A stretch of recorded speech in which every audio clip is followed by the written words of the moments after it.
Hello दोस्तों, welcome back to my YouTube channel excellent learning academy में आप सभी का स्वागत है।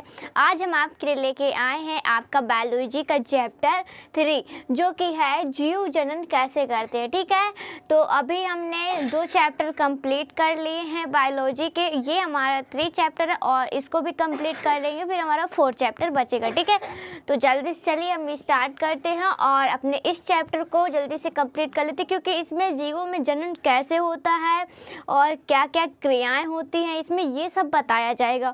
और ये आपके एग्ज़ाम के लिए बहुत ही मोस्ट इम्पॉर्टेंट चैप्टर है, क्योंकि इससे आपके एग्ज़ाम में बहुत सारे टॉपिक पूछता है एग्जामिनर। ठीक है, तो आपको क्या करना है, इस चैप्टर को बहुत ही अच्छे से समझ लेना है, जबकि इस चैप्टर को आपको रटने की कोई ज़रूरत ही नहीं है, क्योंकि इस चैप्टर में सब चीज़ें ऐसी हैं जो आपको प्रैक्टिकली समझना है। और माइंड में जब आपको कॉन्सेप्ट क्लियर हो जाएगा तो आपको कोई ज़रूरत नहीं है कि आप बार बार बुक को पढ़ें।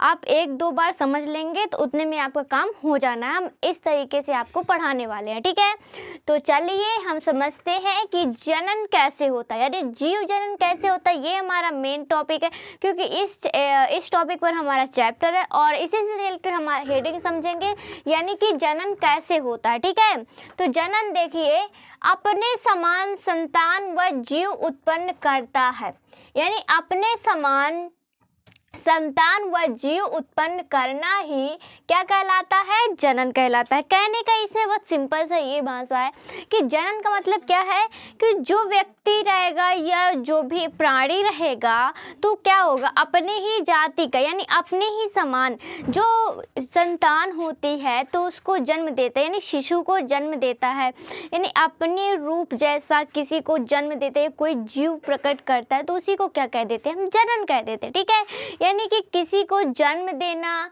और किसी को अपने जैसा बनाना, ठीक है, उत्पन्न करना, वही हमारा जनन कहलाता है। सिंपल सा भाषा, इसमें कुछ है ही नहीं।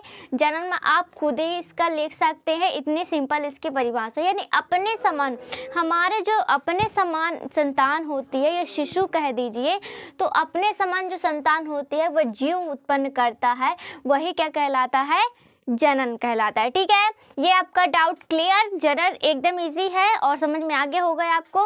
अब देखिए जनन के प्रकार क्या होते हैं। क्या जनन के प्रकार, जनन कितने प्रकार का होता है। ठीक है, तो देखिए मेन रूप से जनन 2 प्रकार का होता है। क्या मेन रूप से जनन 2 प्रकार का होता है। कौन कौन सा, कितने प्रकार का होता है, देखिए सबसे पहले लैंगिक जनन और दूसरा है अलैंगिक जनन। क्या, लैंगिक जनन, अलैंगिक जनन। इसको बोलते हैं एसेक्सुअल रिप्रोडक्शन और इसको बोलते हैं सेक्सुअल रिप्रोडक्शन। ठीक है, तो लैंगिक जनन क्या होता है और अलैंगिक जनन क्या होता है, इसके बारे में हम अगला देखेंगे। ठीक है, तो पहले हम टॉपिक देख लेते हैं हमारा अलैंगिक जनन क्या है। ठीक है, अलैंगिक जनन ये भी आपके वेरी मोस्ट इम्पॉर्टेंट है, मैं बता दूं आपको, क्योंकि बहुत ही एग्जाम में ये टॉपिक पूछ लेते हैं। और खाली आपको 10th क्लास में नहीं, आगे आपको 11th 12th सभी क्लासों में ये सारे टॉपिक मिल जाते हैं और ये सारे टॉपिक आपको पढ़ना ही होता है। इसीलिए आप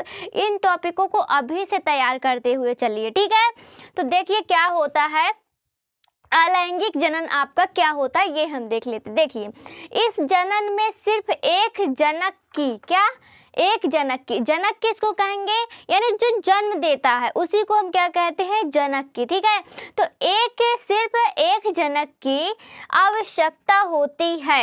इसमें जो संतान उत्पन्न होता है उसे क्लोन कहते हैं। क्या कहते हैं, क्लोन। यानी इस जनन में सिर्फ एक जनक की आवश्यकता होती है और इसमें जो संतान उत्पन्न होती है उसे क्या कहते हैं, क्लोन। इसमें मतलब 2 उसकी आवश्यकता नहीं होती, जैसे नर व मादा 2 व्यक्तियों की जरूरत नहीं होती, 2 जनकों के, इसमें सिर्फ एक जनक से भी काम हो जाता है। ठीक है, अब देखिए अमीबा, इसका एग्जाम्पल है हमारा अमीबा। जब हमारा ये अमीबा, मैंने डायग्राम इसका बनाया हुआ है, ये हमारा किसका डायग्राम है, अमीबा का। ठीक है, तो ये हमारा अमीबा है। अमीबा में जब विभाजन होता है तो देखिए ये हमारी कोशिका में विभाजित होती है। ठीक है, और इसमें जब ये क्रिया होती है तो क्या होता है, ये दुई इसमें पार्ट में डिवाइड हो जाते हैं, यानी हमारा इसमें क्या जन्म होता है, ये इसमें डिवाइड होता है और इसमें यहाँ पर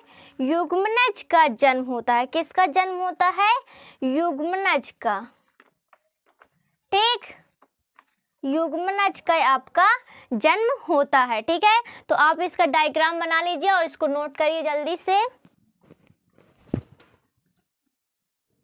तो देखिए लैंगिक जनन क्या होता है, हैं? हमने अलैंगिक जनन पढ़ लिया। ठीक है, अब देखिए लैंगिक जनन क्या होता है। तो लैंगिक जनन क्या होता है कि इसमें जनक के लिए दो विपरीत जनकों की आवश्यकता होती है। दो विपरीत जनकों की आवश्यकता होती है, मतलब कि दो अलग अलग जनकों की आवश्यकता, यानी नर और मादा।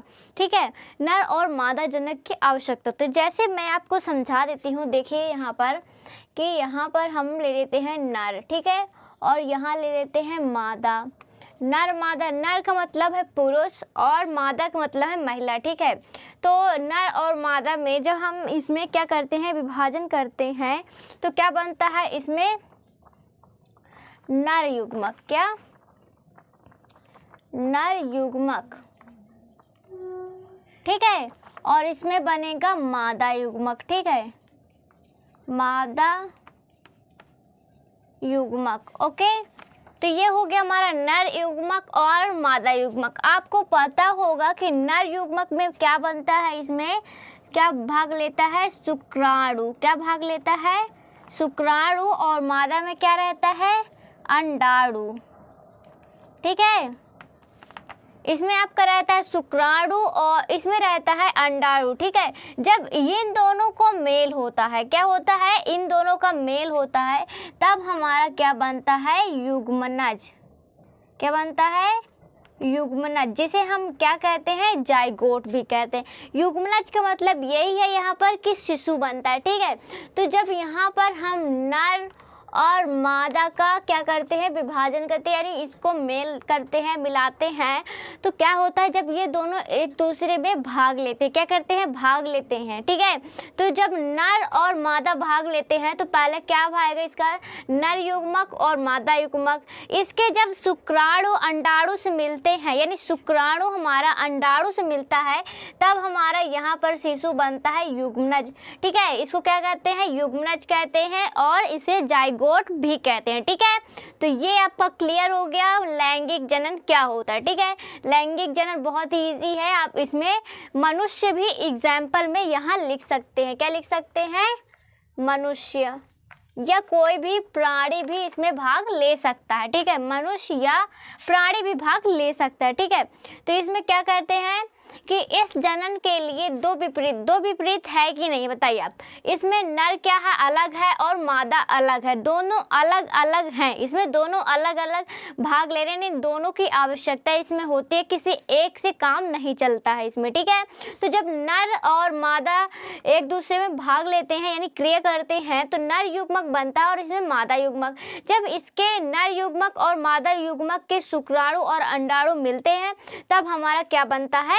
युग्मनज बनता है, और इसे हम जाइगोट भी कहते हैं। ठीक है, या आप शिशु भी कह सकते हैं इसको। ठीक है, तो ये आपका क्लियर हो गया लैंगिक जनन क्या होते हैं। बताइए इसमें कुछ आपको समझने की जरूरत है? नहीं ना, बहुत इजी है और सिंपल सा है। हमने जैसे आपको समझाया, आप वैसी भाषा में अपना कंप्लीटली लिख सकते हैं। ठीक है, अब देखिए कि अलैंगिक जनन की विधियां क्या होती हैं। ये भी आपके लिए वेरी मोस्ट इम्पॉर्टेंट हो जाता है, क्योंकि ये भी बहुत एग्जाम में पूछता है कि द्विखंडन बहुखंडन क्या होता है। ठीक है, तो इसको भी आप समझ लीजिए अच्छे से। देखिए द्विखंडन क्या होता है? द्विखंडन यानी दो खंडों में बटा हो, सिंपल सी बात है। तो देखिए द्विखंडन में एक कोशिका टूटकर दो कोशिकाओं में क्या होती है? बदल जाती है या विभाजित हो जाती है, वही हमारा द्विखंडन कहलाता है। यानी जो हमारी कोशिका होती है, मान लीजिए यहाँ पर हमारी एक कोशिका है, क्या कोशिका, तो ये दो खंडों में, ये दो पार्ट में डिवाइड हो जाती है, यही हमारा क्या कहलाता है? द्विखंडन कहलाता है। जैसे कि हमारा अमीबा हो गया। अभी मैंने आपको डायग्राम बनाया, यहाँ आप एक डायग्राम बना सकते हैं। जैसे ये हमारा अमीबा होता है, तो ये क्या होता है? इस तरह टूट कर ये अमीबा ये कई भागों में डिवाइड ऐसे हो जाता है ये। ठीक, तो यही हमारा क्या कहलाता है? बताइए द्विखंडन कहलाता है। ठीक है, ये कई भागों में यानी 2 खंडों में बंट जाता है, इसे अमीबा कहते हैं। ठीक है, अब देखिए बहुखंडन क्या है। क्या बहुखंडन? तो जिसमें एक कोशिका टूटकर बहुत सारे कोशिकाओं में बांट जाते हैं। क्या? एक कोशिका टूटकर बहुत सारे कोशिकाओं में विभाजित हो जाती है, बंट जाती है, तो वही हमारा क्या कहलाता है? बहुखंडन कहलाता है ना। इजी, बताइए सभी लोग, अच्छे समझ में आ रहा है ना? ये चैप्टर हम आपके लिए बहुत ही सिंपल लेके आए और बहुत ही आसान तरीके से समझा रहे हैं। ऐसा कोई टॉपिक नहीं होगा जो आपको समझ में नहीं आएगा और क्लियर नहीं होगा। ठीक है, सबसे आसान भाषा में इसलिए हमने ढूंढकर बहुत ही सिंपल भाषा में आपको लिखाया है। इससे सिंपल भाषा में आपको किसी वीडियो में नहीं मिलेगा, क्योंकि बहुत ही सरल से सरल तरीके मैंने आपको ये चीज़ लिख कर और समझा रही हूँ यहाँ पर। ठीक है, तो इसको ज़रूर से ज़रूर नोट करिए और अच्छे से स्टडी करिए, क्योंकि एग्ज़ाम में ये सब टॉपिक आपके आने वाले हैं। तो क्यों ना आप अभी से इसकी तैयारी करना शुरू कर दें। ठीक है, तो इसको बहुत ही आसानी तरीके से और बहुत ही अच्छे तरीके से इसको आप तैयार कर लीजिए। बहुत ही सिंपल मैंने बताया हुआ है, इसमें कुछ करना नहीं है। इसका एक पॉइंट बस, इसमें क्या करता है, ये 2 खंडों में इसको, यानी एक कोशिका 2 कोशिकाओं में विभाजित होती है, इसमें एक कोशिका बहुत सारे कोशिकाओं में विभाजित होती है। सिंपल सी बात है। ठीक है, तो जिसमें एक कोशिका टूटकर बहुत सारे कोशिकाओं में बांट जाता है, विभाजित होता है, तो उसे हम बहुखंडन कह देते हैं। ठीक है, तो इसका एग्जाम्पल हमारा है प्लाज्मोडियम। क्या? प्लाज्मोडियम। ठीक है, तो इसको आप जल्दी से स्क्रीनशॉट ले लीजिए। तो देखिए पुनरुद्भवन क्या होता है आपका, जो पुनरुद्भवन होता है वो क्या होता है? सरल प्राणियों को यदि कई टुकड़ों में काट दिया जाए। क्या? सरल प्राणियों को यदि कई टुकड़ों में काट दिया जाए तो प्रत्येक टुकड़ा हमारा जो इसमें टुकड़ा होता है, ठीक है, तो प्रत्येक टुकड़ा विकसित होकर पूर्ण जीव का निर्माण कर देता है। यानी अगर हम कोई जीव यहाँ पर मान लेते हैं कि यहाँ पर ये कोई जीव है, ठीक है, तो हम क्या करें, इसको अगर यहाँ से काट दें तो ये क्या करेगा, इतने से अपना भाग अलग बना लेगा और इतना ये फिर से जीवित हो जाएगा। ठीक है, और इसको मान लीजिए यहाँ से हम काट देते तो ये क्या करेगा, यहाँ से अपना भाग बना लेगा और जीवित, यानी कि ये काटने पर भी जिंदा रह सकता है। जो काटने पर भी जिंदा रह सकता है उसको ही हम कह देते हैं पुनरुद्भवन। यानी अगर हम उसको कई भागों में डिवाइडेड कर देते हैं तो वो मरता नहीं। जैसे हम अब ऐसे समझ सकते हैं, अगर हमारे पार्ट में कोई हमारे पार्ट को अलग अलग काट देगा तो क्या हम जीवित रह सकते हैं? नहीं रह सकते हैं। उसी तरह लेकिन इनमें क्या होता है, जस्ट उल्टा होता है, इनका कई पार्ट में काटने पर भी ये जीवित रह सकते हैं। ठीक है, तो इसका एग्जाम्पल हम ले सकते हैं प्लेन एरिया। यानी हमारा जो प्लेन एरिया होता है तो ये क्या होता है, इसको हम कहीं से भी काट दें ये वापस से अपना शरीर वैसे ही बना लेता है और ये जीवित रह सकता है। ठीक है, तो ये हो गया। अब देखिए आपका मुकुलन क्या होता है। ठीक है, तो ये भी वेरी मोस्ट इम्पोर्टेंट है, ये सारे आपको सारी विधियां आनी चाहिए। ठीक है, तो देखिए मुकुलन के द्वारा नया जीव का बनना ही मुकुलन कहलाता है। क्या? मुकुलन के द्वारा नए जीव का बनना, यानी कोई नया जीव जब बनता है तो वही हमारा क्या कहलाता है, मुकुलन कहलाता है। ठीक है, तो ये मुकुलन का डायग्राम है, आप इसे बना सकते हैं। ठीक है, तो देखिए पुष्प, हमारे ये पुष्प की अनुप्रस्थ काट क्या होती है। क्या? पुष्प की अनुप्रस्थ काट क्या होती है। जैसे हमारा जो फूल होता है तो उसके बारे में हम इसमें देखेंगे, यानी उसका पूरा विवरण क्या होता है उसके बारे में देखेंगे। तो देखिए इसमें क्या होता है, हमारे पुष्प में जो ये कली होती है यानी बाहर साइड के, इसको हम क्या कहते हैं। ठीक है, पुष्प में, यानी पुष्प के पूरे भाग को हम इसमें समझेंगे कि पुष्प में क्या क्या पार्ट होते हैं। ठीक है, तो देखिए ये जो कली होती है, जो लेयर होती है जिसको हम बोलते हैं फूल की कली, ठीक है, कली बोलते हैं, तो वही हमारी क्या होती है यहाँ पर पुष्पदल, इसको क्या बोलते हैं, पुष्पदल बोलते हैं। ठीक है, तो जो हमारी ये निकली रहती है ऊपर साइड में बीज टाइप में, तो इसको हम बोलते हैं क्या, देखिए ये हमारा पूरा होता है पुंकेसर। क्या कहते हैं इसको, पुंकेसर कहते हैं। ठीक है, ये हमारा होता है जो पार्ट इसका नीचे का भाग होता है, इसको हम बोलते हैं बाह्यदल, जो बाहर का आवरण होता है। ठीक है, जिससे हमारा पुष्प क्या रहता है,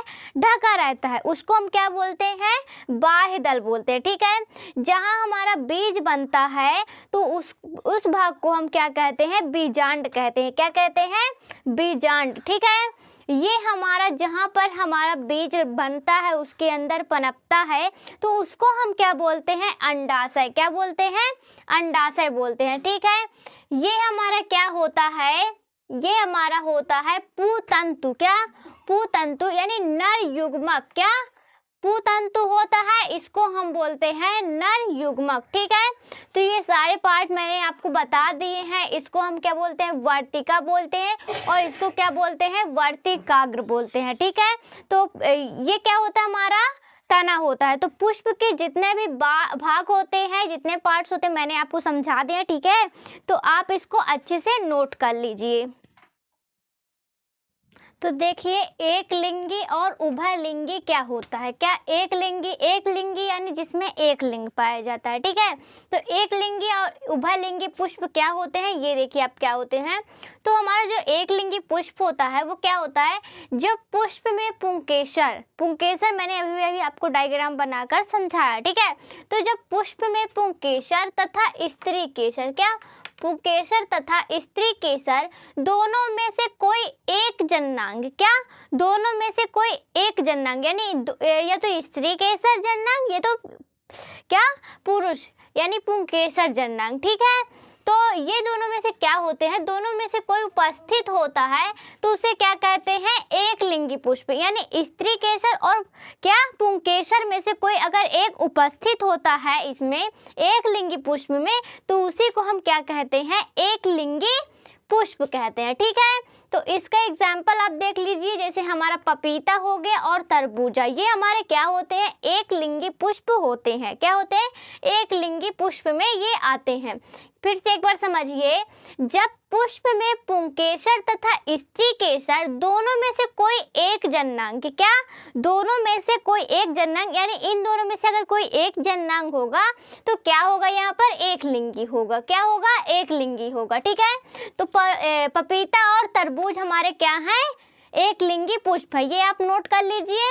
फिर देखिए आपका उभयलिंगी पुष्प क्या होता है। क्या, उभयलिंगी पुष्प क्या होता है, तो जो आपका उभयलिंगी पुष्प होता है तो इसमें क्या होता है, जब पुष्प में पुंकेसर, क्या, यानी पुरुष वाला भाग। ठीक है, तो जब पुष्प में पुंकेसर तथा स्त्री केसर दोनों ही जननांग उपस्थित होते हैं, यानी दोनों जननांग उपस्थित होते हैं, तो उसे क्या कहते हैं, उभयलिंगी पुष्प कहते हैं। जैसे गुड़हल हमारा हो गया और हमारा सरसों हो गया। ठीक है, तो इसमें जो सहायक चक्र होते हैं तो वो क्या कहलाते हैं, बाह्य दल पुंज और दल पुंज। ठीक है, आवश्यक चक्र होता है वो क्या कहलाता है, पुमंग कहलाता है। ठीक है, तो ये आपको समझ में आया, बहुत ही आसान भाषा में हम आपको समझा रहे हैं।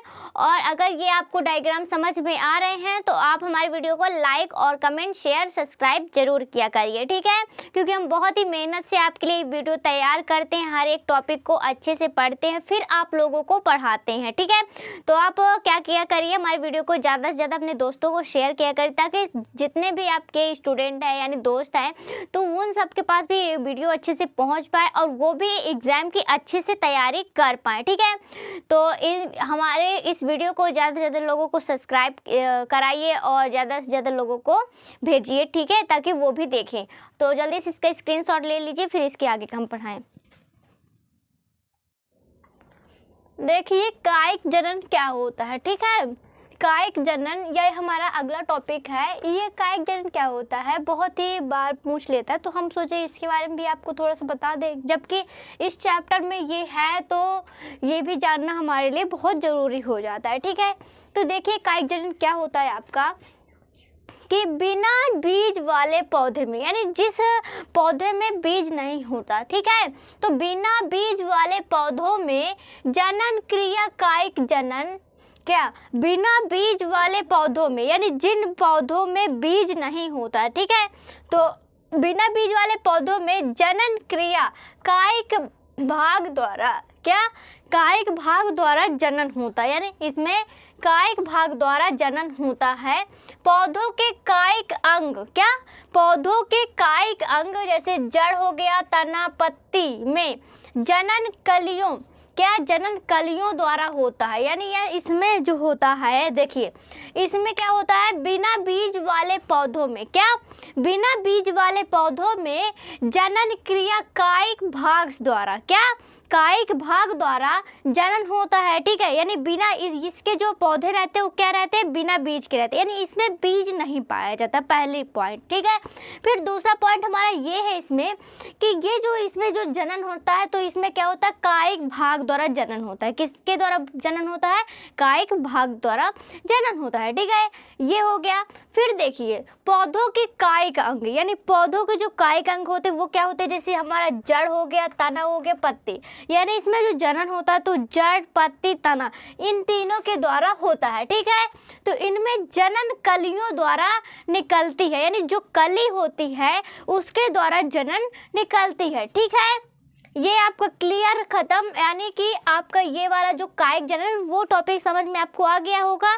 ठीक है, अब हम आपको बताते हैं कलम लगाना। क्या कलम लगाने, यानी कलम जो लगाते हैं तो वो कैसे लगाते हैं। ठीक है, जैसे आप गुलाब की, गुड़हल की कलम लगाए हैं ना, गुलाब की अक्सर लोग लगाए होंगे, और कलम के अगर बीच से डंडी काट ली जाए, उसकी तना कहीं से भी काट कर अगर गीली मिट्टी में गाड़ दिया जाए तो कुछ टाइम बाद वो क्या हो जाता है, पौधे का रूप ले लेता है। क्या पौधे का रूप ले लेता है, और उसमें क्या होता है, गुड़हल का या आपका गुलाब का पेड़ बन जाता है, यानी पौधा बन जाता है। ठीक है, तो वही इसमें है कि कलम कैसे लगाते हैं। देखिए इस विधि में कलियों युक्त छोटे छोटे क्या कलियां, यानी जो कलियां होती हैं तो छोटे छोटे टुकड़ों में काट दिया जाता है, यानी अगर उसको छोटे छोटे टुकड़ों में काट दिया जाता है तो इसे कलम कहते हैं। क्या कहते हैं, कलम, यानी किसी पार्ट में काटना ही यहाँ कलम कहलाता है। ठीक है, तो इस कलम को भूमि में गाड़ दिया जाता है। क्या करते हैं, कलम को हम भूमि में गाड़ देते हैं और उससे ये तने तथा जड़ फेंक देते हैं, यानी तना और जड़ क्या करते हैं, फेंक देते हैं। यानी कि अक्सर हमने जो पौधे लगाते हैं तो क्या जड़ सहित लगाते हैं तब लगते हैं, लेकिन इसमें क्या होता है, हम कहीं से भी तना को काट कर अगर मिट्टी में गाड़ दे, लगा दे तो ये लग जाता है। ठीक है, तो इसी को हम कलम लगाना कहते हैं। फिर से देख लीजिए, इस विधि में कलियों युक्त छोटे छोटे यानी छोटे छोटे टुकड़ों में काट दिया जाता है, इसमें कलम कहते हैं। क्या कहते हैं इसे, कलम, यानी अगर कोई पेड़ है तो उसमें जो तना है तो उसको अगर छोटे छोटे टुकड़ों में काट दिया जाए तो उसको हम क्या कह देते हैं, कलम कह देते हैं। ठीक है, तो इस कलम को भूमि में गाड़ दिया जाता है। क्या करते हैं, इन कलमों को भूमि में गाड़ देते हैं और ये तने तथा जड़ फेंक देते हैं, यानी जो तना और जड़ होता है उसको क्या करते हैं, फेंक देते हैं। ठीक है, क्लियर। जैसे एग्जाम्पल के तौर पे आप समझ लीजिए, जैसे हमारा गुड़हल हो गया, अनानास हो गया और गुलाब, इन सबको तना द्वारा हम लगा सकते हैं, यानी इसमें जड़ की ज़रूरत नहीं होती, पौधे की ज़रूरत नहीं होती, इसमें कोई भी तना काट करके कहीं से हम लगा सकते हैं, इसी को हम कलम कहते हैं। ठीक है, अब देखिए दाब लगाना। दाब लगाना यानी दाब कैसे लगाते हैं वो हम देख लेते। देखिए कुछ पौधों के तने को क्या कुछ पौधों के तने को हम छान कर क्या झुका कर नम मिट्टी में पाट देते हैं। क्या करते हैं, झुका कर नम मिट्टी में पाट देते हैं कि मतलब उसमें गाड़ देते हैं। ठीक है, तो कुछ पौधों में तने को हम झुका कर नम मिट्टी में पाट देते हैं,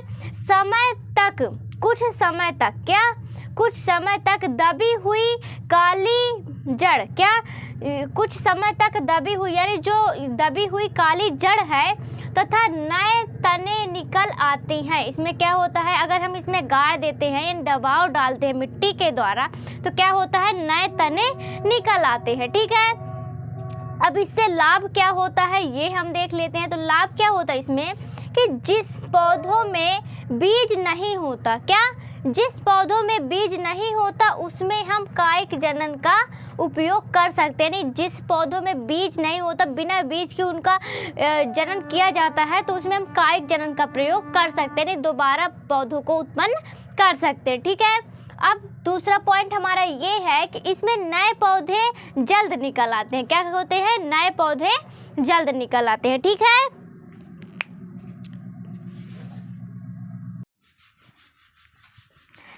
देखिए स्टूडेंट की क्या होता है हमारा परागण, यानी हमारा परागण क्या होता है। देखिए परागण ये वेरी मोस्ट इम्पॉर्टेंट टॉपिक है, आप इसको नोट कर लीजिए। क्या है कि ये बार बार एग्ज़ाम में पूछता है। देखिए हम जो भी आपको बताते हैं, जो भी टॉपिक है इसमें, तो बहुत ही बार पूछे जा चुके हैं, इसीलिए हम आपको ये भी बताते साथ में चल रहे हैं, क्योंकि हमारा सिर्फ चैप्टर पढ़ाना काम नहीं, हमें आपको ये भी बताना काम है कि ये सारे इम्पोर्टेंट टॉपिक्स हैं, तो आप इसको अच्छे से तैयार करें, ठीक है, और कोई भी पॉइंट आपका ना छूटे, इसीलिए हम इस सबको बताते हैं। तो देखिए आपके इस चैप्टर में जो परागण होता है, तो परागण क्या होता है और परागण के प्रकार क्या होते हैं, ये देखिए। तो देखिए क्या होता है परागण आपका, किसी पुष्प के पुंकेसर, पुंकेसर यानी नर वाला भाग, ठीक है, तो किसी पुष्प के पुंकेसर से उसी पुष्प के वर्तिकाग्र, क्या, उसी पुष्प के वर्तिकाग्र तक परागकणों, परागकणों यानी जो बीज होते, परागकण होते हैं, तो परागकण के पहुंचने की क्रिया को परागण कहते हैं। क्या कहते हैं, परागण। यानी कि किसी पुष्प, मान लीजिए कोई पुष्प है, ठीक है, कोई पुष्प है, तो उसके पुंकेसर, पुंकेसर से उसी पुष्प के वर्तिकाग्र, यानी पुंकेसर से जो पुष्प है उसी पुष्प के वर्तिकाग्र तक परागकणों के पहुँचने की क्रिया, जो परागकण होते हैं तो उसमें पहुँचते हैं, यही क्रिया क्या कहलाती है, परागण कहलाती है, ठीक है। परागण हमारे दो प्रकार के होते हैं। कौन से परागण, दो प्रकार के होते हैं। पहला हमारा है स्वपरागण, यानी जो स्वयं के द्वारा होता है। दूसरा हमारा है परपरागण, परपरागण यानी जो दूसरों के द्वारा होता है, यानी स्वपरागण स्वयं के द्वारा, परपरागण दूसरों के द्वारा, ठीक है। तो पहला हमारा स्वपरागण है, तो हम पहले स्वपरागण को देख लेते हैं कि क्या है, ठीक है। तो देखिए आपका स्वपरागण क्या होता है, इसमें क्या कहता है, जब एक पुष्प के परागकण, क्या, एक पुष्प के परागकण को उसी पुष्प के वर्तिकाग्र तक पहुंचता है, क्या, एक पुष्प के परागकणों को उसी पुष्प के वर्तिकाग्र तक ये जब पहुंचाता है, तो यह क्रिया क्या कहलाती है, स्वपरागण कहलाती है। यानी एक पुष्प है तो उसके जो परागकण है तो उसी पुष्प के वर्तिकाग्र तक पहुंचते हैं। यानी एक पुष्प है तो उसके जो भी परागकण हैं वो उसी पुष्प के वर्तिकाग्र में पहुंच जाते हैं, यही क्रिया हमारी स्वपरागण कहलाती है, ठीक है। तो इससे होने वाले लाभ क्या है, देखिए इससे होने वाले लाभ हम देखिए आपको बताते हैं। स्वपरागण में पादप का शुद्ध वंश चलता है, क्या, इसमें शुद्ध वंश चलता है, पादप का शुद्ध वंश चलता है, किसमें, स्वपरागण में। और दूसरा स्वपरागण में क्या है, अधिक परागकणों की आवश्यकता नहीं होती, यानी इसमें कम परागकणों से भी काम चल जाता है, ज़्यादा परागकणों की आवश्यकता यहाँ पर नहीं होती है, ठीक है। और देखिए इससे हानि क्या होती है भाई, अब लाभ होता है तो हानि भी हर चीज़ में होती है, यानी अगर किसी भी चीज़ से हमें प्रॉफिट मिल रहा है तो लॉस भी होता है, ठीक है। तो ये देखिए कि अब लाभ आपको पता चल गया कि क्या है। अब देखिए इससे हानि क्या होती है, ठीक है। तो हानि क्या होती है, ऐसे बीज शीघ्र नहीं पनपते हैं, यानी इनको पनपने में क्या लगता है, टाइम लेते हैं ये, यानी ये जल्द नहीं पनपते हैं, ये पनपने में टाइम ले लेते हैं। दूसरा पॉइंट ये है हमारा कि बीज उत्तम श्रेणी के नहीं होते हैं, इसके बीज जो होते हैं वो उत्तम श्रेणी के नहीं होते, ठीक है। और तीसरा पॉइंट ये है कि किसी नई जाति की उत्पत्ति नहीं हो सकती है, क्या, किसी नई जाति की उत्पत्ति यहाँ पर नहीं हो सकती है, ठीक है।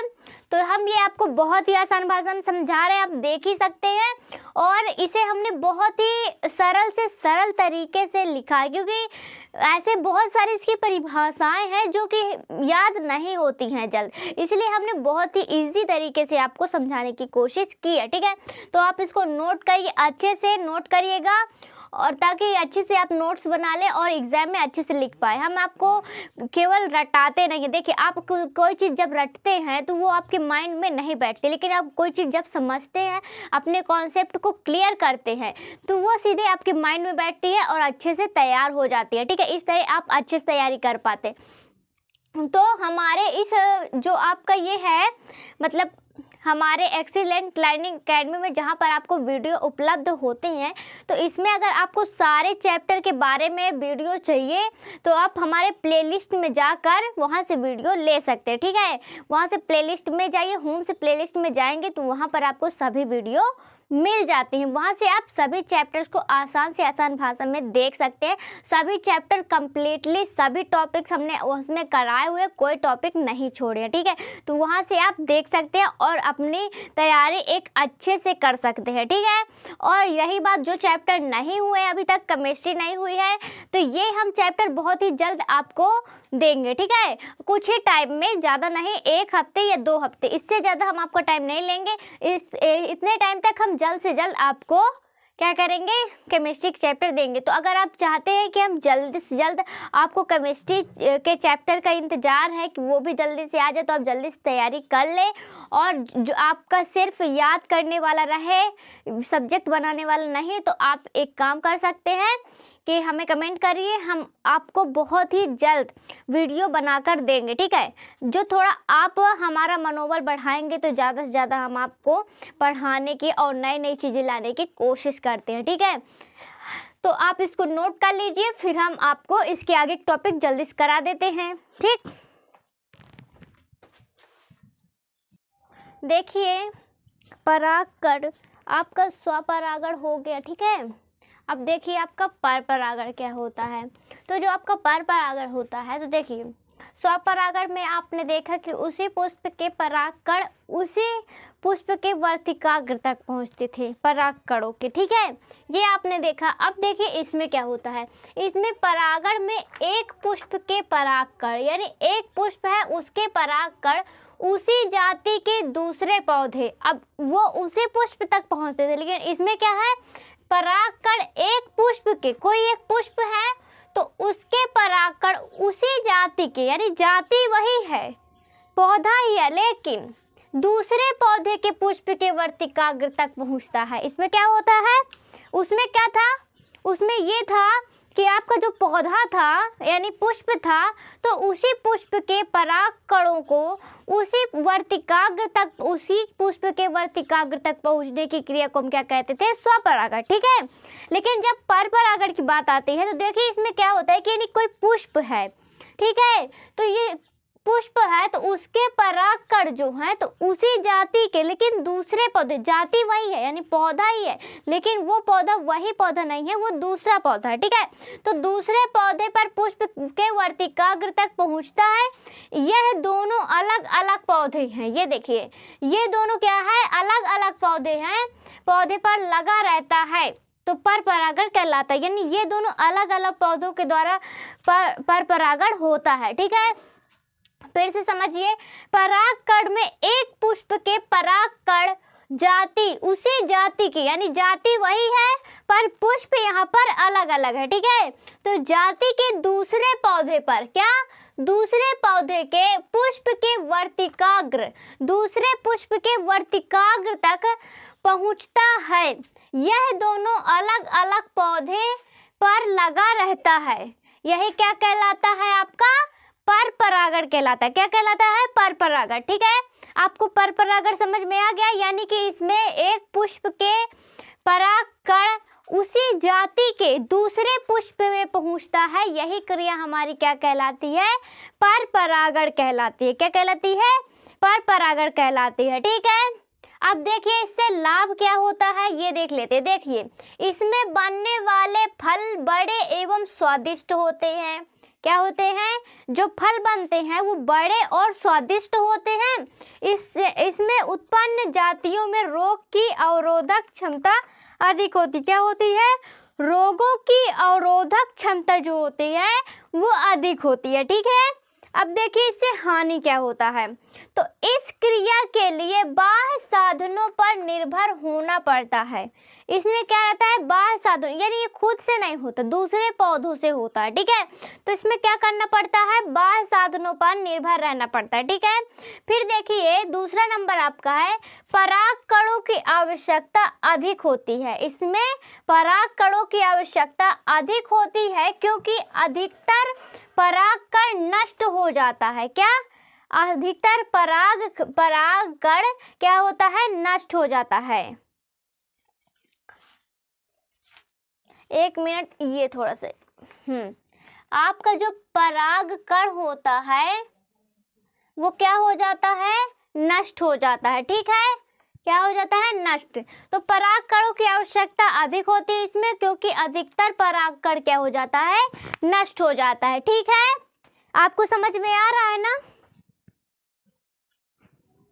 देखिए स्वपरागण और परपरागण में अंतर। क्या स्वपरागण परपरागण में अंतर, ये जो स्वपरागण और परपरागण में अंतर होता है तो ये बहुत बार पूछा लेता है, तो ये भी आपके लिए इम्पोर्टेंट है। ठीक है, तो आप इसको भी अच्छे से तैयार कर लीजिए, क्योंकि ये 100% चांसेस रहते हैं कि आपको स्वपरागण और परपरागण इसमें अंतर दे सकता है। ठीक है, तो इसको आपको अच्छे से तैयार कर लेना है, कोई कठिन नहीं है, बहुत ही आसान है। हम आपको भी समझा देते, तुरंत समझ में आ जाएगा। ठीक है, तो देखिए स्वपरागण एक पौधे के दो पुष्पों के बीच होता है। क्या, स्वपरागण एक ही पौधे के दो पुष्पों के बीच होता है, और यह दो अलग अलग पौधों पर लगे फूलों के बीच होता है। दोनों में क्या डिफरेंट है, देखिए स्वपरागण एक ही पुष्प में, मतलब इसमें एक ही पुष्प है। क्या, इसमें एक ही पुष्प है, तो एक ही पौधे के दो पुष्पों के, यानी एक पौधा उसके दो फूल हैं। ठीक है, दो फूल हैं, तो उनके ये बीच होता है, एक पौधा है उसके दो फूल हैं, तो उनके ये बीच होता है क्या, स्वपरागण। और जो परपरागण होता है यह क्या होता है, ये दो अलग अलग पौधे, इसमें क्या है, इसमें पौधा एक था लेकिन इसमें पौधे क्या है, अलग अलग है, पर लगे फूलों के बीच होता है। यानी दो अलग अलग पौधे हैं, उन पर अलग अलग फूल लगे हैं, उनके बीच यह क्या होता है, परपरागण होता है। ठीक है, दूसरा पॉइंट हमारा क्या है, किसी बाह्य संसाधन की आवश्यकता नहीं होती, मतलब इसमें किसी दूसरे पौधे की आवश्यकता नहीं होती, ये खुद ही में अपना परागण कर लेता है। ठीक है, क्या, स्वपरागण। ठीक है, स्वपरागण में किसी दूसरे संसाधन की आवश्यकता नहीं होती है, ये खुद ही अपना परागण कर लेता है। फिर देखिए इसमें परपरागण में क्या है कि यह परागकणों के दूसरे फूलों पर पहुंचते हैं। क्या, यह परागकणों के दूसरे फूलों पर पहुंचने के लिए वायु, जल, कीट, जंतु की आवश्यकता होती है। मतलब इसमें परागण करने के लिए इसे किसके बीच, मतलब किसका किसका होना आवश्यक है। ठीक है, ये क्रिया करने के लिए, परागण करने के लिए इसे वायु यानी हवा, जल, पानी और कीट, जंतु, जल, पानी, कीट, जंतु, इन सब की इसको आवश्यकता पड़ती, किसमें, परपरागण में। ठीक है, जब तक ये सब नहीं होंगे तो इसमें परपरागण नहीं होगा, और जो हमारा स्वपरागण रहता है वो आसानी से ही अपने ही द्वारा हो जाता है, इसमें ज़्यादा दिक्कत नहीं होती है। लेकिन इसमें क्या होता है कि इसमें वायु की और जल की, कीट की, जंतु की, इन सब की जरूरत पड़ती, तब जाके इसमें परपरागण हो पाता है, अन्यथा नहीं हो पाता है। फिर देखिए इसमें तीसरा पॉइंट क्या है, तीसरा पॉइंट आपका ये है कि इसके लिए एक पुष्प के पुमंग तथा, क्या, एक पुष्प के पुमंग तथा जायांग एक साथ परिपक्व होते हैं। यानी एक पुष्प के इसमें पुमंग और जायांग, क्या, पुमंग और जायांग एक साथ विकसित होते हैं, यानी एक साथ परिपक्व होते हैं, एक साथ विकसित होते हैं। ठीक है, ये हो गया। अब देखिए परपरागण में, देखिए आप तीसरा पॉइंट, यह एक ही पुष्प के पुमंग, क्या, यह एक ही पुष्प के पुमंग व जायांग अलग अलग समय पर परिपक्व होते हैं। इसमें क्या होता था, ये एक साथ परिपक्व होते थे, यानी एक ही टाइम पर परिपक्व होते थे, एक ही टाइम पर बनते थे। लेकिन ये क्या होता है, ये अलग अलग समय पर परिपक्व होते हैं, ताकि स्वपरागण ना हो, ताकि इसमें परपरागण हो और स्वपरागण ना हो। ठीक है, ये आपका हो गया। अब देखिए आपका ये 4 पॉइंट क्या है स्वपरागण में, देखिए 4 पॉइंट आपको कहता है कि स्वपरागण वाले पुष्प, क्या, स्वपरागण वाले पुष्प छोटे तथा कम आकर्षक होते हैं, छोटे होते हैं और कम आकर्षक होते हैं, यानी देखने में कम अच्छे रहते हैं, किसी को अट्रैक्टिव नहीं कर पाते हैं। ठीक है, अपने को आकर्षक नहीं कर पाते, क्या होते हैं, छोटे और कम आकर्षक होते हैं। इसमें मकरंद नहीं होता है, क्या नहीं होता, इसमें मकरंद नहीं होता है। ठीक है, अब देखिए परपरागण क्या होता है कि परपरागण वाले पुष्प चटकीले यानी चटक रंग के होते हैं और ये आकर्षक होते हैं। क्या होते हैं? आकर्षक होते हैं, यानी अट्रैक्टिव होते हैं, किसी को अपनी ओर आकर्षित कर सकते हैं। भौरे को, कीटों को अपनी ओर आकर्षित करते हैं, जिसके द्वारा हमारा परपरागण होता है। ठीक है, और इसमें क्या होता है? मकरंद पाया जाता है। इसमें क्या होता है? मकरंद आपका पाया जाता है। तो ये आपका स्वपरागण परपरागण में अंतर था। ये बहुत ही बार पूछता है, इसीलिए हमने सोचा कि आपको ये भी करा देते हैं। ठीक है, इसके बाद हम पढ़ते हैं कि नर जननांग क्या होता है। ठीक है, देखिए आपका जो नर जनन तंत्र होता है पुरुषों में, देखिए इसको नर जनन तंत्र को देखिए। पुरुषों के जनन तंत्र में क्या? पुरुषों के जनन तंत्र में निम्नलिखित अंग व सहायक ग्रंथियां पाई जाती हैं। यानी पुरुषों में कुछ अंग और सहायक ग्रंथियां पाई जाती हैं, वो हम देखेंगे। देखिए सबसे पहला नंबर है वृषण, दूसरा नंबर हमारा अधिवृषण, और तीसरा नंबर है शुक्रवाहिनी, चौथा शुक्राशय, और पांचवा नंबर है शिश्न, और छठवा हमारा है सहायक ग्रंथियां। ठीक है, एक बार फिर से देख लीजिए। वृषण, अधिवृषण, शुक्रवाहिनी, शुक्राशय, शिश्न और सहायक ग्रंथियां। ठीक, ये हो गई। अब देखते हैं हम वृषण क्या होता है पहले नंबर पर। ठीक है, तो वृषण देखिए आपका क्या होता है? एक जोड़ी वृषण उदर गुहा से क्या? एक जोड़ी वृषण उदर गुहा से बाहर थैली सदस्य, क्या? थैली सदस्य कोशों में स्थित होते हैं। किसमें स्थित होते हैं? कोशों में स्थित होते हैं। वृषण का निर्माण शुक्र जनन नलिकाओं से होता है। वृषण का निर्माण कहाँ से होता है बताइए? वृषण का निर्माण शुक्र जनन नलिकाओं से होता है। जी देखिए, एक जोड़ी वृषण उदर गुहा से बाहर थैली सदस्य वृषण कोशों में स्थित होते हैं। वृषण का निर्माण शुक्र जनन नलिकाओं से होता है। ठीक है, कि आपका ये वृषण क्लियर हो गया। अब देखिए शुक्रवाहिनी क्या होती है। ठीक है, शुक्रवाहिनी क्या हो गई? शुक्रवाहिनी वृषण नाल से क्या? शुक्रवाहिनी वृषण नाल से उदर गुहा में क्या? वृषण नाल से उदर गुहा में पहुंचकर मूत्रवाहिनी के साथ क्या? मूत्रवाहिनी के साथ फंदा बनाती हुई थैली सदस्य संरचना क्या? थैली सदस्य रचना शुक्राशय में खुल जाती है। किस में खुल जाती है? शुक्राशय में ये खुल जाती है। यानी शुक्रवाहिनी क्या होती है? शुक्रवाहिनी वृषण नाल से, किसमें? वृषण नाल से उदर गुहा में पहुंचकर, किसमें पहुंचकर? उदर गुहा में पहुंचकर मूत्रवाहिनी के साथ फंदा बनाती है। क्या करती है? मूत्रवाहिनी के साथ फंदा बनाती हुई थैली सदस्य संरचना शुक्राशय में खुलती है। किस में खुलती है? शुक्राशय में खुलती है। ठीक है, इसके बाद लिखाते हैं हम आपको। तो चलिए हम देख लेते हैं शुक्राशय क्या? शुक्राशय क्या होता है। ठीक है, तो देखिए शुक्राशय क्या होता है? थैली सदस्य शुक्राशय मूत्राशय क्या?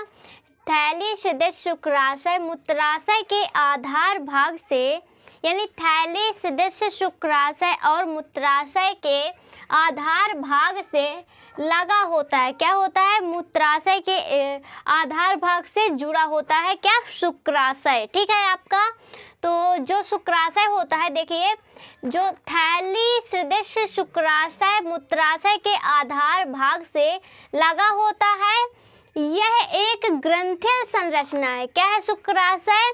शुक्राशय एक ग्रंथिल संरचना होती है। इसमें क्षारीय तरल पदार्थ क्या होता है? इसमें क्षारीय तरल पदार्थ स्त्रावित होता है। इसमें यानी क्षारीय तरल पदार्थ पाया जाता है। किसमें? सबके मतलब इसमें जो होता है, इसमें क्षारीय तरल पदार्थ स्त्रावित होता है। यानी इसमें जो शुक्राशय में तरल पदार्थ होता है वो क्या होता है? क्षारीय होता है। क्या होता है? क्षारीय होता है। ठीक है, तो जो शुक्राणुओं को क्या, इसमें शुक्राशय में जो शुक्राणु पाए जाते हैं, ठीक है, तो जो शुक्राणुओं को सक्रिय रखता है, यानी इसमें शुक्राणुओं को क्या करता है, ये सक्रिय रखता है यानी उत्तेजित रखता है, शुक्राणु रहित यह तरल वीर्य कहलाता है। क्या कहलाता है, यह जो तरल पदार्थ होता है यानी शुक्राणु अगर उसमें सहित होता है, शुक्राणु भी होता है, तो ये क्या कहलाता है, वीर्य कहलाता है। क्या कहलाता है, वीर्य। ठीक है, एक बार फिर से देखिए, थैली सदस्य शुक्राशय मूत्राशय के आधार पर, क्या, थैली सदस्य शुक्राशय मूत्राशय के आधार भाग से लगा होता है, यानी उसके भाग से, मूत्राशय के भाग से जुड़ा हुआ होता है। यह एक ग्रंथियल संरचना होती है। क्या होती है, यह एक ग्रंथियल संरचना होती है। इसमें क्षारीय तरल पदार्थ स्रावित होता है। क्या होता है, इसमें क्षारीय तरल पदार्थ स्रावित होता है जो शुक्राणुओं को सक्रिय रखता है। क्या करता है, शुक्राणुओं को सक्रिय रखता है यानी उत्तेजित रखता है। शुक्राणु सहित यह तरल पदार्थ, यानी जो शुक्राणु होते हैं उसमें तरल पदार्थ होता है, तो वही हमारा क्या कहलाता है, वीर्य कहलाता है। क्या कहलाता है, वीर्य कहलाता है। अब देखिए मूत्राशय क्या होता है। क्या, शुक्राशय मैंने आपको बता दिया। अब देखिए मूत्राशय क्या होता है। ठीक है, तो जो आपका शुक्राशय मूत्राशय होता है, देखिए शुक्राशय एक सक्रिय स्खलन नलिका द्वारा, क्या, शुक्राशय एक सक्रिय स्खलन यानी सकली रास्ता वाला पतली रास्ता द्वारा, ठीक है, सक्रिय स्खलन नलिका द्वारा मूत्राशय में खुलता है। किस में खुलता है, मूत्राशय में खुलता है। मूत्राशय मैथुन अंग के शिश्न से, क्या, मूत्राशय मैथुन अंग के शिश्न से होता हुआ इसके शिखर पर स्थित मूत्रजनन छिद्र द्वारा बाहर निकल जाता है। फिर से देखिए, शुक्राशय एक सक्रिय स्खलन नलिका द्वारा मूत्र मार्ग में खुलता है। किस में खुलता है, मूत्र मार्ग में खुलता है। मूत्राशय मैथुन अंग के शिश्न से होता हुआ इसके शिखर पर स्थित होता है। किस में स्थित होता है, इसके शिखर पर स्थित होता है। मूत्र जनन छिद्र द्वारा बाहर निकल जाता है। मूत्र जनन किसके द्वारा, छिद्र द्वारा बाहर निकल जाता है। ठीक है, अब देखिए आपका शिश्न क्या होता है। शिश्न क्या होता है, देखिए शिश्न होता है, देखिए यह मासल बाह्य जननांग है। क्या है शिश्न, शिश्न इसमें क्या है कि यह मासल जननांग होता है। शिश्न शुक्राणुओं को मादा की योनि में, क्या, शिश्न शुक्राणुओं की मादा की योनि में पहुंचाता है। किसमें पहुंचाता है, योनि में पहुंचाता है। ठीक है, इससे शुक्राणु सुगमता पूर्वक, क्या, इससे शुक्राणु सुगमता पूर्वक गर्भाशय में पहुंच जाते हैं। किस में पहुंच जाते हैं, गर्भाशय में पहुंच जाते हैं। ठीक है, ये हो गया। अब देखिए सहायक ग्रंथियां क्या है, यानी सहायक जनन ग्रंथियां क्या है, तो सहायक जनन ग्रंथियां निम्न प्रकार की होती हैं। ठीक है, तो देखिए पहला क्या होता है, प्रोस्टेट ग्रंथि, दूसरा हमारा है काउपर्स ग्रंथि, और थर्ड नंबर हमारा है पेरिनियल, क्या, पेरिनियल ग्रंथियां, और चौथा है रेक्टल, क्या, रेक्टल ग्रंथियां। ठीक है, पहला है प्रोस्टेट ग्रंथि, दूसरा है काउपर्स ग्रंथियां, तीसरा है पेरिनियल ग्रंथियां, और चौथा है रेक्टेनल ग्रंथियां। ठीक है, नोट करिए इसको। तो देखिए मादा जनन तंत्र क्या होता है। मादा या स्त्रियों में निम्न जनन अंग पाए जाते हैं। कैसे पाए जाते हैं, निम्न, जैसे कि हम देखते हैं अंडाशय पाया जाता है, क्या, अंडाशय, अंडवाहिनियाँ पाई जाती हैं, गर्भाशय पाया जाता है। क्या पाया जाता है, अंडाशय, अंडवाहिनियाँ, गर्भाशय। ठीक है, और चौथा नंबर हमारा क्या है, योनि, पांचवें नंबर में आता है सहायक ग्रंथियाँ, यानी कि मादा जनन तंत्र में ये सारे भाग पाए जाते हैं। ठीक है, अंडाशय, अंडवाहिनी, गर्भाशय, योनि, सहायक ग्रंथियाँ। ठीक, अब देखिए अंडाशय क्या होता है। देखिए अंडाशय क्या होता है, स्त्री में एक जोड़ी अंडाशय उदर गुहा में, क्या, स्त्री में एक जोड़ी अंडाशय उदर गुहा में गर्भाशय के दोनों ओर वृषकों के, क्या, वृषकों से थोड़ा नीचे श्रेणी भाग में पीछे की ओर स्थित होता है। कहाँ स्थित होता है? पीछे की ओर स्थित होता है। फिर से देखिए एक बार, स्त्री में एक जोड़ी अंडाशय उदर गुहा में, किसमें? उदर गुहा में गर्भाशय के दोनों ओर वृषकों से, क्या? दोनों ओर वृषकों से थोड़ा नीचे, क्या?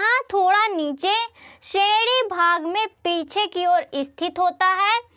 प्रत्येक अंडाशय लगभग 3 सेंटीमीटर लंबा, ध्यान से देखिएगा, प्रत्येक अंडाशय लगभग, यानी जो भी अंडाशय होते हैं तो प्रत्येक अंडाशय 3 सेंटीमीटर लंबे होते हैं, 2 सेंटीमीटर चौड़े और 0.8 सेंटीमीटर कितना होता है? मोटा होता है। क्या होता है? मोटा। ठीक है, 3 सेंटीमीटर लंबा, 2 सेंटीमीटर चौड़ा और 0.8 सेंटीमीटर मोटा होता है। ठीक है, ये आपका अंडाशय हो गया। अब देखिए अंडवाहिनी क्या होती है। क्या?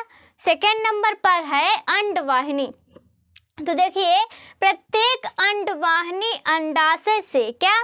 प्रत्येक अंडवाहिनी अंडाशय से प्रारंभ होकर कुंडलित रूप से, अंडाशय से प्रारंभ होकर कुंडलित रूप से उदर गुहा में पीछे की ओर फैली रहती है। कहाँ फैली रहती है?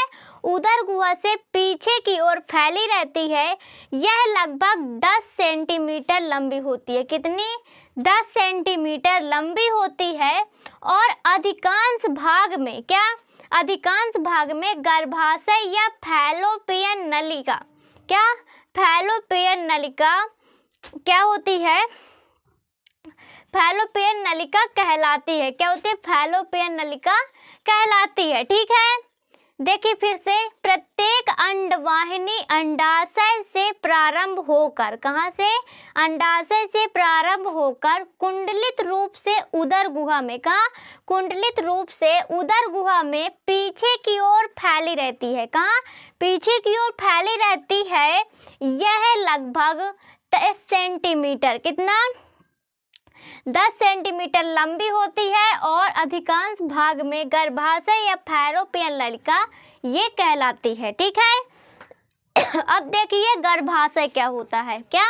गर्भाशय, यह लगभग 7.5 सेंटीमीटर, कितना? 7.5 सेंटीमीटर लंबा, 5 सेंटीमीटर चौड़ा तथा 3 सेंटीमीटर मोटा होता है। क्या?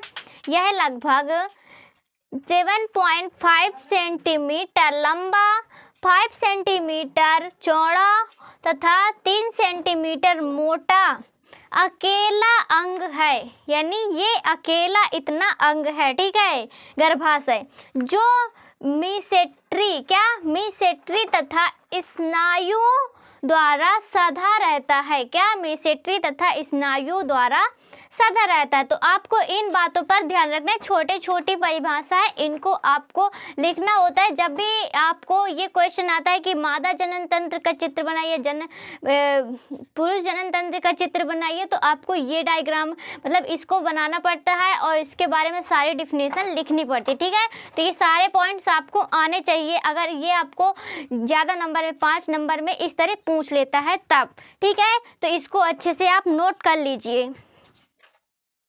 तो देखिए योनि क्या होती है। क्या? योनि, तो योनि जो है, देखिए यह मध्य रेखा पर मूत्राशय तथा मलाशय के मध्य स्थित पेशी युक्त भित्ति वाली, क्या मतलब? यह मध्य रेखा के मूत्राशय, यानी मध्य रेखा के मूत्राशय तथा मलाशय, मूत्राशय तथा मलाशय के मध्य यानी बीच में स्थित होती है। कहाँ स्थित होती है? रेखा के मूत्राशय और मलाशय के बीच स्थित होती है। पेशी युक्त भित्ति वाली, क्या?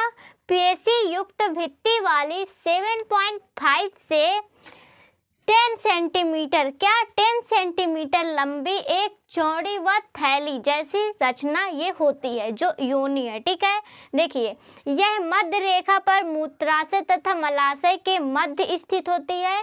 पेशी युक्त भित्ति वाली, क्या?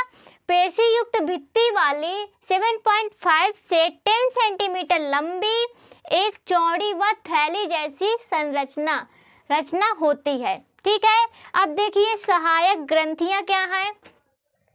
तो एक जोड़ा बार्थोलिन, क्या, एक जोड़ा बार्थोलिन ग्रंथियां योनि के पार्श्व में, कहाँ, योनि के पार्श्व में तथा इसके पीछे वेस्टिब्यूल, क्या, वेस्टिब्यूल व रेक्टम, क्या, रेक्टम के बीच स्थित एक जोड़ा पेरिनियल ग्रंथि होती है। क्या होती है? पेरिनियल ग्रंथि होती है। फिर से देखिए, एक जोड़ा बार्थोलिन ग्रंथियां योनि के पार्श्व में तथा इसके पीछे वेस्टिब्यूल व रेक्टम के बीच स्थित एक जोड़ा पेरिनियल ग्रंथियां होती हैं। बार्थोलिन ग्रंथियां से निकला स्राव चिकनाहट प्रदान करता है। क्या, बार्थोलिन ग्रंथि से निकला स्राव चिकनाहट प्रदान करता है। तो दोस्तों आज के लिए बस इतना ही। वैसे भी हमने सारे टॉपिक आपको पढ़ा दिए, इस चैप्टर के जितने भी इम्पोर्टेंट टॉपिक थे वो सब हमने आपको हल करा दिए, ठीक है, और अच्छे से समझाए हैं। बहुत ही आसान भाषा में हमने सारे टॉपिक्स को आपको समझाया हुआ है। तो अगर आपको ये वीडियो अच्छा लगा है तो वीडियो को लाइक करिए और अपने दोस्तों को अधिक से अधिक शेयर करिए, ठीक है। आज के लिए बस इतना ही।